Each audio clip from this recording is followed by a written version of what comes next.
శ్రీకృష్ణుడికి 16,000 మంది గోపికలు అంటారు. 16,000 మంది గోపికలు కాదండి, 16,108 మంది భార్యలు కృష్ణుడు. పెళ్ళైన బంధం అంటే ఇంకొకలా చూస్తారు కదా. ఓకే, అయితే what is the wrong thing? కృష్ణుడు 16,108 మందిని పెళ్లి చేసుకుంటే అందులో వచ్చిన తప్పేంటి?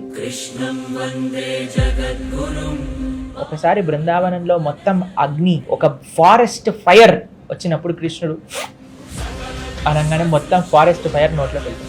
కాళీయుడు అనే ఒక సర్పం పైన ఆయన డాన్స్ చేశాడు.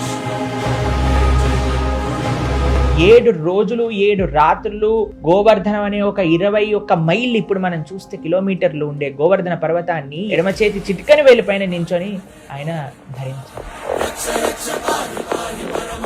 పరమాత్మతో కంపేర్ చేసుకోవాలి అని అంటే ప్రతి ఒక్క విషయంలో కంపేర్ చేసుకోవాలండి. కేవలం 16,108 మందితో మాత్రమే కంపేర్ చేసుకోకూడదు.